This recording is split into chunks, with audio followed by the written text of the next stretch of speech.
Everything you're about to hear is for education and entertainment purposes only. Whilst we are licensed, we're not aware of your personal financial circumstances. Any advice is general advice. Equity Mates operates under Australian Financial Services Licence 540697. Equity Mates! I will say this about investing. Everything you do learn is cumulative. What I learned at 20 is useful. Welcome to another episode of Equity Mates, a podcast where we explore what's possible in the world of investing. If you've just joined us for the first time, welcome. You're in for a treat this week. My name is Bryce, and as always, I'm joined by my equity buddy, Ren. How are you? I'm very good, Bryce. Very excited for this episode and this week because we are kicking off a week of superannuation. Nice. Proudly supported by Vanguard Super. Yes. Now, superannuation. Let's talk about it. Let's chat. Well, we're going to talk about it over 3 episodes to start with. Superannuation is the most important part of our investing and preparing for retirement journey. Yeah. A journey that we don't often think, we don't think enough about, but we're here to say this is the time to think about it. Yeah. That if you haven't thought about it, now's the time to start. If you do think about it, let's check in on how you're going. That's it. The purpose of this series, over 3 episodes, we're going to be discussing why super, why it's important, why it's the biggest free kick in finance. We're going to look at some of the ways that you can maximize superannuation, ensure that you are on track and doing the right things, and then close out by discussing how superannuation can play an important role no matter where you are on your investing journey. Yeah, and I guess like the really common question we get is, how much super should I have? And unfortunately, there's not a simple answer to that. But throughout this series, we want to talk about how you can sort of think about what amount of super you want at retirement, and then like how much you need at different stages in your life to get there, and then what you can do at different stages in your life to make sure you're on track. Yeah. I'm looking forward to this series because I'm at a point of reviewing my super, so really looking forward to unpacking this. We've got a Vanguard expert joining us in our 2nd episode on Wednesday, and then we'll close out on Friday. As we said, this episode and this series is proudly supported by Vanguard Super. You probably know Vanguard's award-winning ETFs, but did you know Vanguard Super is winning awards too? That's right, Ren. Vanguard Super is backed by 40 years of global investment expertise, plus it's low cost, so you keep more of what's yours. The Vanguard Super Lifestyle product has one of the lowest super fees on the market, now more than 30% lower than industry average. Whether you're just starting your career or planning your retirement, Vanguard has you covered. Head to vanguard.com.au/super to explore Vanguard Super. Fee comparison based on Super Ratings Smart Data as at 31 March 2024. Other fees and costs may apply. Vanguard Super Pty Ltd is the trustee of Vanguard Super. Read the relevant PDS and TMD available at vanguard.com.au/super and consider if a product is right for you before making any financial decisions. All right, Ren, well, let's kick it off. What are we going to cover in today's episode? So this episode's all about why super. We're going to make the case that it's something worth caring about, and we're going to tell you why. Simon Sinek, why? I don't get the reference. You know Simon Sinek? I know the name. He's like a motivational speaker guy. Yeah. Jeez, we're off track early in this episode. Sorry, he's the guy who put up the bit, the circle that for business leaders to think about, and the crux of everything is the why. All this stuff is like star signs for business people. It's like it's corporate woo-woo. Yeah, anyway, sorry, I did derail that. But anyway, let's get back to track. Right, why super? Oh, geez, people are going to hate me saying that. All right, we're going to make the case why you need to care about super. We're going to talk about why super should be thought of as a tool and it's a means to an end. Yeah. We're going to talk about why it's the only free kick you get in finance. Why we're going to talk about the fact that too many Aussies aren't engaged, and there's some pretty surprising stats. And then finally, we're going to talk about why super is the foundation of retirement. So nothing new in here, but a great reminder for why we should be paying attention to super. Yeah, but I think the foundation of good investing returns and the foundation of good superannuation is reminding yourself of the things that you need to remind yourself of and doing them consistently over and over again. And this is timely. And sometimes that means covering the same content. Yes, absolutely. And it's timely as well because on my to-do list is a review of my super because I think it's always important, as we'll get to. Definitely. But let's start with that super is a tool. Yeah. We often talk about superannuation in the context and environment of finance and investing, but the reality is superannuation is just a means to an end. Yeah. Us getting to retirement and living a long and happy life. Yeah. It's the end is the retirement that you want at the time you want it. Yeah. And in the same way that you don't sell a mortgage on the features of that product, you sell it on the dream of home ownership. Yeah. Like we need to start thinking about super, and people need to start talking about super in the context of a comfortable retirement or choice in retirement rather than on the intricacies of the financial product and the investment choices, because like nothing turns people who aren't interested in investing off more than that. I feel like that's why so many people put it in the basket of I don't need to worry about it now because retirement is so far away, and also it's a finance product and it's a little bit confusing and I don't understand that world, so I'm not going to have a conversation about it. But the reality is, as you said, Ren, people are engaged in their mortgage and trying to understand that because they have the dream and aspiration of owning a home.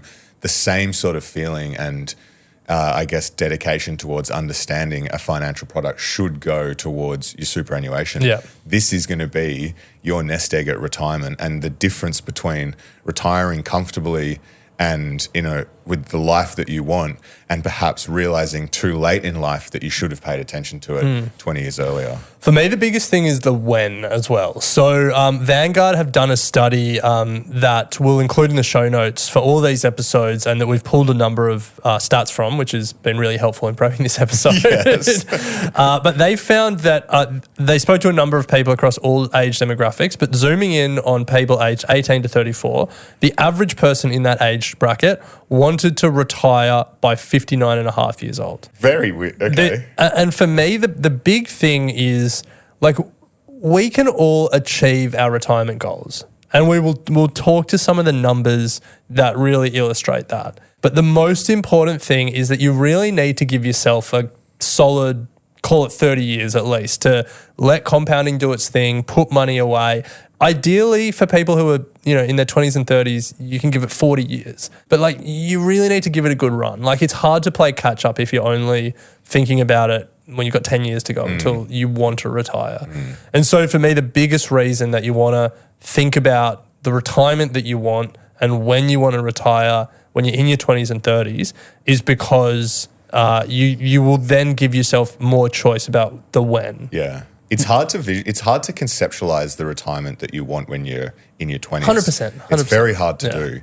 All you need to conceptualize, though, is you want as much money as possible. All for me, all you want to conceptualize is you're going to want choice. Yeah. And choice, as much as it sucks that money is so important to choice, it just is the reality of the system that we are in. Yeah. And it is a reality. Here's a question for you. Can you remember when you genuinely started thinking properly about your superannuation? Yeah. When I started working at Coles in my first grad job, which coincided with around the time we started this podcast. Yeah, okay. So like 2017. 2017. So I would have been like 25, 26. 25, 26. Yeah. And like thinking about it seriously really was just, it was choosing a fund that had good performance, but really for me at that time it was like low cost, and consolidating my super. And we'll talk about how you can consolidate your super. It is the easiest thing to do. But that was a big one because, you know, I'd worked part-time jobs at bars and retail and different places and sort of had super everywhere. Yeah. And so consolidating it and just putting it in one fund that I was comfortable with was literally the extent of me thinking seriously about super. Yeah. And that's really all most people need to do early in their career. In the third episode of this series, we're going to talk about super through the ages and in each decade of your life, some things that you should be thinking about and should be doing. So we'll get into that in more detail. But this isn't an arduous thing to start with. you're outsourcing it to a fund. So like it's just about setting it up right. Yeah. So let's move on to why super, which is the whole point of this episode. And we want to start with the fact that it is a free kick, or the only free kick when it comes to your finances. It is an incredibly powerful free kick when you get a reduced tax rate. Yeah. This is a tax efficient finance vehicle. Yeah. So what we mean by that is that, so for most people, their marginal tax rate, the tax that they pay on the last dollar that they earn, is going to be either 32.5% or 37%. Some people who are killing it, that last dollar might be taxed at 45%. Yes. But that's sort of the range that the average Australian is getting taxed at. Superannuation, your contributions below the concessional cap, so there's a certain amount that you can contribute each year, that gets taxed at 15%. And it might not feel like there's that much, 15%, 32%, like what's the difference? But trust us, that difference compounds and that difference adds up, and it can often add up to significantly more or less choice in retirement. Well, we've run the numbers here that show the difference, or show the impact that this compounding effect can have year over year, and the differences between the 15% and the tax rates that we currently have for our income tax. So do you want to work through some examples, Ren? Yeah. So according to the Australian Bureau of Statistics, the median weekly earning in Australia is $1,300. The super guarantee is currently 11%. So that's $143 a week. 11% of $1,300. So we've just said, all right, well, what does that look like if taxed at 15% or taxed at 32.5%? If taxed at 15%, you're left with $122 a week to invest. Let's say it's for 30 years at 8% annual returns. That's kind of like the broad market average. You've got $789,000 after 30 years. Yeah. If that money was taxed at 32.5% instead, same inputs, 30 years, 8%, you've got $628,000. So that's a difference of $161,000. Or put another way, you miss out on 20% of your returns if you're taxed at the 32.5% marginal tax rate. Wow. So that is like a 20% free kick that you're getting from the tax advantage of super. Yeah. And that means a lot in retirement. It means a heap. It's just another, this is just why you need to pay attention to this.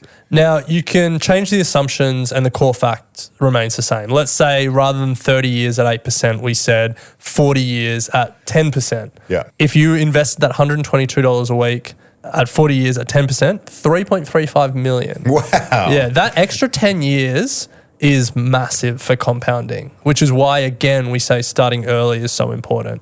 Because if you can go... So to relate that back to the number that you said earlier, 30 years, albeit the compound rate is a little bit less, but you had 789,000. Yeah. An additional 10 years, slightly higher return each year, you're up at 3.35 million. Yeah. And that's why we say two things. The time is on your side because, like, the longer you extend the time horizon, the compounding is exponential. But also that fees matter because you see there the difference between 8% a year and 10% a year. Yeah. It doesn't feel like a massive difference, but it is. Yeah. And if you have a choice between paying 2% in fees and 1% in fees, like it compounds. Huge compound. So to get to the end of my example, $122 a week, 40 years, 10%, $3.35 million. $97 a week, 40 years, 10% per annum, $2.66 million. So that's a difference of about $690,000 or about 21% of your returns. So really, like, that's a lot of numbers to throw at you. And if you didn't keep up, that's okay, because the key takeaway is super is a free kick.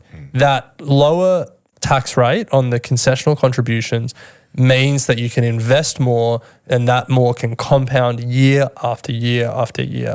And so you want to make sure that that money that you're putting there, that your employer is putting there on your behalf, is in the right environment and is not getting too much taken away in fees and is getting good performance, because it's the only free kick you get. So you got to take advantage of it. And it also means that as you start thinking about additional contributions over time, that's why additional contributions can be so powerful. Yeah. Because you can make the free kick bigger. Yeah.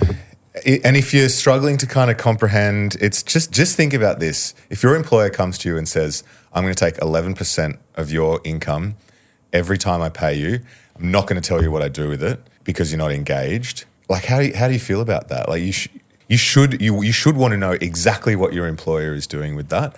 I mean, make it more personal. Like, let's say that you're young and you're still living at home, and your parents say to you, "I'm taking 11% of your pay and I'm going to invest it, but I'm not going to tell you anything about it." Yeah. You'd be like, "No, it's my money. I've earned it. Tell me about it." Yeah, exactly. Do the same for your super fund. Do the same, yes. And if all you do in your investing life is focus on your superannuation, that is fine. Yeah. Because it is set up, as Ren said, for a free kick, tax advantages here.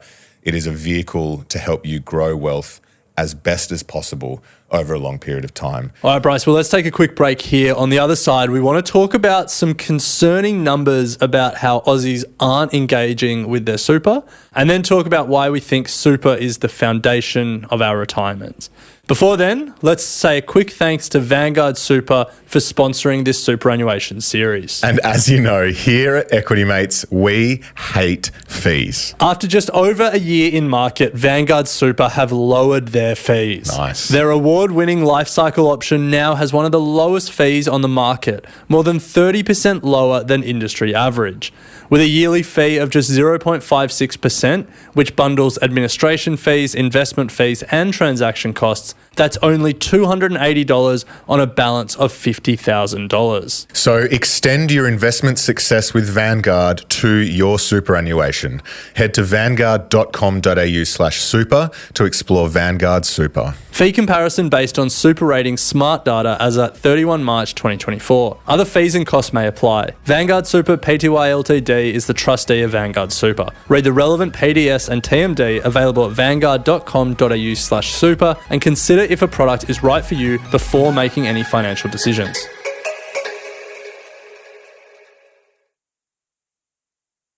Welcome back to Equity Mates and our series on superannuation supported by Vanguard.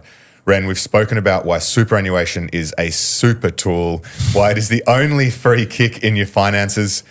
But this is the interesting part. We're going to have a chat now about why Aussies aren't, or the extent to which Aussies aren't engaged. And you've got some alarming figures. To be honest, I thought the first half was interesting, but I'll take that feedback on board. It is interesting, but I guess this is the part that really brings to light the work that is to be done to get everyone up and about when it comes to super. Yeah, because I think, as we were talking about that, those free kicks, like for people like us who do a finance podcast and think about it for a living, like we're very well aware of the benefits of super and the reason it's so important. And I'm sure a lot of people listening, especially for Equity Mates that have been listening for a while, they would also be very well aware, and super's probably well set up. But this is our call for those that have got it set up, engage a mate. Yeah. As much as you don't want to bring up super at a barbecue or at the pub, too many Aussies are missing out. They're not engaged, and the stats are alarming. I would even say the stats show that there's a large portion of the Equity Mates community that fall into this bucket. So let's go through some. So these numbers come from Vanguard's study. Yep. 1 in 2 working age Australians have either not made contact with their super fund in the last 12 months or never made contact at all. Now, made contact here, the definition of it includes any form of engagement, so it could be a phone call or an email. Yeah. But more importantly, accessing the super fund's website includes it. That's contact? Yeah. Made contact? Yeah. So actively thinking about it and going, oh, I should have a look at Vanguard Super Fund. Yeah. So 1 in 2 working age Aussies. Wow. Yeah. Wow. Yeah. So that is the extent of That's the disengagement. Where you start. Come on. Yeah. But that's not the only stat. Yeah. 1 in 4 don't know what their super balance is. What? Yeah. What's your super balance? I could tell you. But for the purposes of, I know what it is. Okay. Yeah. For me, it is something that I check not as regularly as my portfolio, but every quarter I'm looking at it. Nice. I check it daily. First thing when I wake up. No, I check it quite regularly. Or probably more than once a quarter. Yeah. I feel it's a balance that you will check more and more as you get older and older. Definitely. Like I know my uncle when he got to, he'll often talk about how he's checking the super balance up and down. You're like, I don't want to be at that point. Yeah. But that's not the only stat. This is one that is close to our heart. We have a policy here at Equity Mates that we hate fees. Yeah. And when it comes to super, as I was saying earlier with those worked examples, those seemingly small differences in fees compounded over a long period of time make a massive difference. How's this stat? Half of Australians don't know what they pay in annual fees in super. Wow. So you've got half who don't even check or engage with their super fund in any way. To be honest, it's probably the same half that don't know what they've paid in fees. There's another 50% also don't know what they're paying in fees, which I think is the most crucial thing to understand. And then a quarter of us don't know our super balances. Yes. Yeah. I think interestingly, as part of that as well, like the fourth one that I would add in there is you should also know what your super fund is invested in, and I think by looking at your fees and looking at your balance, you're likely to start going down the rabbit hole of what am I actually investing in. Yeah. So at the very least, even if it's not like you don't know the particular assets, at the very least, are you growth, conservative? Yes. Balance. Yeah. Like, are you actually set up? And we'll talk about this in the third episode, but are you set in the right type of super fund structure and investment portfolio for your age? Yeah.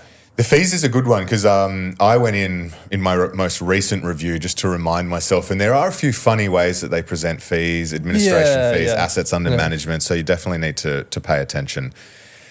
So finally, superannuation is the foundation of your retirement, which is probably the biggest why at the end of the day. Like, it is time to engage with your super because, as we said at the top, this is going to dictate the choice, the enjoyment that you have in retirement. Yeah. I mean, and look, if I can get a little bit political and a little bit cynical here, like the foundation of our grandparents' retirement, like those that have retired now, is the booming Australian property market, owning their own home, not having their own home count to the pension assets test, and the age pension. And then also, like they didn't really grow up in an era where super was a thing. It only came in the 90s. Our parents are a generation where most of their working lives, they had super, but not all. Yeah. Like we're really, the generation that's probably a little bit younger than our parents will be the first generation to retire fully on super. Yeah.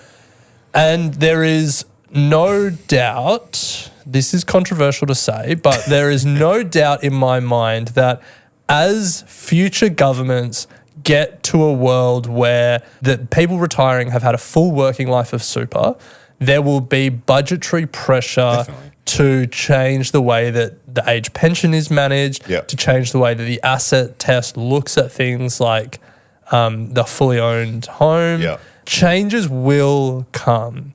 The population pyramid doesn't support the current level of government support for retirees. By the time we retire, it's going to be a lot more you're on what you built super over your working life is the foundation of your retirement. And that means your super is the foundation of it, and then you build on it with, maybe you own a house that you've paid off, maybe you've got investments outside of super. But like in my mind, and like this is my personal view, there's going to be more of a level of self-reliance expected when we retire than those who have currently retired. And I think whether I am right or wrong, we need to think about super as the foundation of our retirement rather than any other thing that may exist. I don't disagree with that. Yeah, I think we're going to have some pretty healthy super balances, particularly if you start paying attention to it now. Yeah, definitely. And it'll be a major carrot being dangled in front of the government to say everyone's sitting on some pretty decent sized piles of cash. Yeah. And I want to be really clear. I don't think that's a bad thing. In many ways, I actually think that's a good thing. The challenge for the government and for super funds and for finance podcasters is to get people engaged in their super now, because its importance is only going to grow over the coming decades. And that's the message that we really need to get across. Super is the foundation of our retirements. Our great-grandparents and our grandparents had a defined benefits system. They got paid pensions by their companies and then by the government. We are moving to a world of defined contributions where when you're working, you put money here in Australia in your super fund, in America in your 401k, in the UK in your lifetime ISA. New Zealand has one which I forgot the name of, but my point is Western governments around the world are all moving in the same direction, and that is defined contributions, build your nest egg, and then that is your foundation for retirement. Yeah, love it. Well, a final stat to close out from the Vanguard study, and it's a good news story. When we overestimate what we think we're going to need in retirement, the Vanguard study shows that 50% of working age Australians want to retire with a yearly income significantly higher than the yearly income that is actually required by older generations. Now, keeping in mind, I assume this takes into consideration that you own your own home, you're not paying down debt and those sorts of things. This also takes into account inflation. And inflation. Yeah, so because obviously we're going to need to spend more than current retirees, but they've adjusted for inflation in this study. So the study shows that we would like to have $99,000 per year. In today's dollars. To retire, where in reality only $68,000 per year is required. For the average retiree. Yeah. Now, you can look up, and we've spoken about it on the show before, you can look up what people define as comfortable retirement and how much you need to retire comfortably. And yes, the good news is the figures are not out of reach. It's one of the most common questions we get at Equity Mates. And to be honest, it is the most common question I have when I'm thinking about my super. Like I kind of want like a big shiny number that I can just chase. So there is another way to think about the end goal. And like we all would love a big shiny number that we can just put up in lights and chase and say that's what we need to achieve. But it's hard to know. It's hard to know what the value of money will be because of inflation when we retire. It's hard to know who we will be when we retire, what our family situations will be. So it can be often hard to say, this is the big shiny number you need to chase. So another way to think about it is your replacement rate. And retirement planners sort of talk about getting to a point where you're generating income from your investments that is equal to between 66 and 80% of your pre-retirement income. So for ease of maths, let's say you're earning $100,000 a year in income. You want to get to, earning sort of $80,000 a year in income. That's 80% of $100,000. Yeah. And so that can be another way to think about it. How much income can my portfolio and my superannuation, the investments that are in super now, but then I'll pull out of super when I retire, how much income can they generate and what does that look like relative to my current salary? Yeah. And you sort of aim for between 66 and 80%. And once you've got there, you can say, all right, well, I'm feeling like I'm pre-retirement ready. Yeah. Yeah. So that's instead of chasing that hard, I'm going to get to $1 million. Yeah. Hard figure. And like those two numbers can correlate because in retirement planning, there's a 4% rule and you sort of say that you can safely draw down 4% of your nest egg each year and you won't run out of money over a 30-year period. And so you could sort of say, well, if $80,000 is my 4%, then 80,000 times 25 gets me to 100%. 80,000 times 25 is 160,000 times 5 is 80,000. 2 million. Oh, that was actually so easy. 4% of $1 million is 40,000. Yeah, okay. $2 million is what you're chasing. Yeah. So then you got a big number in lights again. It's all related. Yeah, it's all related. However you want to think about it, and 2 million can feel out of reach. But go to the Money Smart superannuation calculator do the figures. and put the numbers in, and you start to see that if you give yourself 30 or 40 years, it's a lot more achievable than you probably think. Yeah, well, especially we are contributing money, 11% of your income every single time you're paid. Like you are literally dollar cost averaging for 40 years, whether you like it or not. Yeah. So pay attention to what you're doing. Get on the right side of the numbers. Get on the right side of the stats, I should say. Really think about the fact and the tax advantages, the fact that superannuation is a free kick. And as we said, if there's anything you do this year, if you don't feel like you know enough to engage in investing outside of superannuation, or that all your money is tied up in paying off your mortgage and cost of living, that is completely fine, because you can still make meaningful change in your superannuation fund right now by jumping on the website and having a look at what you're invested in, have a look at your fees, understand more than just you putting money into a default super fund that your employer has chosen for you. So yeah, pay attention. So while you're doing that big wrap-up spiel, I just put it into the compound interest calculator. Yeah. $122 a week, which is what we said. Yep. The median earnings, $1,300 a week, 11% of that, less 15% tax, $122. Yes. $122 a week for 40 years at 8%, $1.85 million. There you go. So, it's achievable. It is absolutely achievable. And, if you're thinking, have I left it too late? The good answer is no, because the free kick is still available to you, and you can juice the free kick by doing additional contributions. Yeah, it's not as far out of reach as you think it is. And that's what really we're going to be covering in the next 2 episodes of this Superannuation Week here on Equity Mates. But before we go, we want to say a huge thank you to Vanguard Super for supporting this series. Backed by 45 years of global investment expertise, Vanguard Super offers Australians a simpler, smarter option when it comes to their financial future. Whether you're just starting your career or planning your retirement, Vanguard has you covered. Head to vanguard.com.au/super to explore Vanguard Super. Vanguard Super Pty Ltd is the trustee of Vanguard Super. Read the relevant PDS and TMD available at vanguard.com.au/super and consider if a product is right for you before making any financial decisions. You have been listening to an Equity Mates Media production. In the spirit of reconciliation, Equity Mates Media acknowledges the traditional custodians of country throughout Australia and their connections to land, sea and community. We pay our respects to their elders past and present and extend that respect to all Aboriginal and Torres Strait Islander peoples today.